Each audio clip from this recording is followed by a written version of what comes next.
Hello guys, good afternoon সবাইকে। আজকে হলো সানডে, তাই আমি দেখো দুপুরে রান্না শুরু করেছি। তো আজকে রান্না করব ডাব চিংড়ি। তার জন্য দেখো সব মশলা নিয়ে নিয়েছি। আর এখানে দেখো চিংড়ি মাছ এই যে আমি ধুয়ে পরিষ্কার করে নিয়েছি, এটাকে ভালো করে ভেজে নেব। তো সব চিংড়ি একসঙ্গে ভেজে নিয়ে তারপর লাস্টে দেখো এই যে চিংড়ি কটা রেখে দিয়েছি, কারণ এর মধ্যে আমি মশলা দিয়ে দেবো। মশলাটা দিয়ে কষিয়ে নেব তার জন্য। তো এখানে দিলাম আদা রসুন পেঁয়াজ বাটা। তো এইভাবে আমি মশলাটা ভালো করে কষিয়ে নেব। তো দেখো কষানো তো প্রায় হয়ে গেছে। এবার আমি দিয়ে দিলাম পোস্ত বাটা আর সাদা সর্ষে কালো সর্ষে বাটা দিয়ে দিলাম। এবার দিয়ে দেবো নারকেলের কাঠ। দেখো আমি যে নারকেলটা পেস্ট করেছি সেই নারকেলটা দিয়ে দিলাম। তো একসঙ্গে ভালো করে এবার কষিয়ে নেব।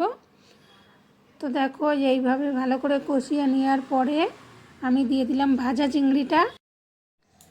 এইভাবে চিংড়িটা ভালো করে কষিয়ে নিতে হবে। দেখো তো আমি তো আগে কখনো ডাব চিংড়ি করিনি, তো এখন এইভাবেই করছি। আর এখানে দেখো নারকেলের দুধ আর এই যে নারকেলের জলটা দিয়ে দিলাম। আমি এখানে নর্মাল জল ইউজ করলাম না, আজকে শুধু নারকেলের জিনিসগুলো দিয়েই আমি রান্না করব। তো দেখো এইভাবে কষানোর পরে হলুদ আর লবণ দিয়ে দেব। তো হলুদ দিলাম প্রথমে, তারপর লবণ দিয়ে এইভাবে আবারও সব কিছু মিশিয়ে নিতে হবে। তো এইভাবে কিছুক্ষণ পরে ফুটিয়ে নিয়েছি আমি। তো 10 মিনিট ফোটানোর পরে এই যে আমি ডাবের মধ্যে দিয়ে দিচ্ছি দেখো চিংড়ি যে মশলাটা সেটা।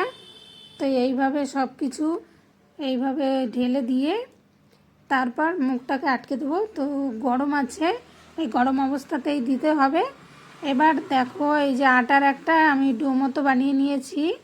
আর এখানে যে খালি জায়গাটা আছে ডাব চিংড়ির উপরে এইভাবে সাদা নারকেলের কাঠটা দিয়ে দেব। এটা পেস্ট করেছি। তো আমার কাছে দেখো নারকেলের ডাঁটিটা আমার বর বাজারে রেখে চলে এসছে, তাই আমি এই আইডিয়াটা বার করেছি যে আটা দিয়ে আর বাটিটা দিয়ে এইভাবে আটকে দেবো মুখ। তো এটাও ভালোই পুরো ভাপ হয়ে যাবে। তো এবার ডাবটা দেখো আমি গ্যাসে বসিয়ে দিয়েছি আর আধা ঘন্টা আমি এইরকম হাই ফ্লেমে জাল দেব। তো দেখো আমি 1.5 ঘন্টা জাল দিয়ে নামিয়ে নিয়েছি। তো চলো দেখি এবার কেমন হয়েছে। এই দেখো ডাব চিংড়ির ফ্লেভারটা কি সুন্দর বেরোচ্ছে। তো এই যে ফাইনালি হয়েও গেছে। তোমরা জানিও রেসিপিটা কেমন লাগলো। আমিও এই প্রথম বানিয়েছি, এবার খেয়ে দেখবো কেমন হয়েছে। তো চলো তাহলে আজকের মতো টাটা বাই বাই। তো গরম গরম ভাত দিয়ে খেয়ে দেখি, চলো যা।